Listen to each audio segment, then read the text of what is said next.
দীর্ঘ ৪ মাস পর হ্যাক হয়ে যাওয়া ফেসবুক পেজ ফিরে পাওয়ার পরেও নিজেকে মিডিয়ার সামনে থেকে সরিয়ে নেওয়ার সিদ্ধান্ত নিয়েছে লুবাবা। আলোচনার কেন্দ্রবিন্দুতে থাকা এই তারকা জানিয়েছে আর কখনো প্রকাশ্যে মুখ দেখাবেন না সে। ইতোমধ্যেই নেকাবে নিজেকে আড়াল করেছে শিশুশিল্পী লুবাবা। সামাজিক যোগাযোগ মাধ্যমে কিছু প্রচারণা কাজে জড়িত থাকলেও সেগুলো নাকি নেকাব পরেই করবে সে। আর এই কথাগুলো নিশ্চিত করেছেন তার মা জাহিদা ইসলাম জেরিন। এ বিষয়ে কথা বলতে গিয়ে লুবাবার মা বলেন, এটা লুবাবার নিজের উপলব্ধি। সে বুঝেছে আর মিডিয়াতে কাজ করা যাবে না, মুখ দেখাবে না বলেই নেকাব পরা শুরু করেছে সে।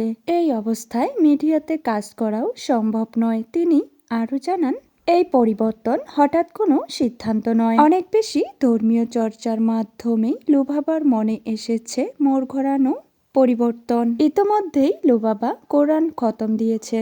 বিভিন্ন ধর্মীয় গ্রন্থ, হাদিস এইসব পড়তে পড়তে তার ভিতরে এইরকম একটা পরিবর্তন এসেছে। এইসব পড়াশোনাই তাকে নতুন একটি জীবনধারায় নিয়ে গেছে।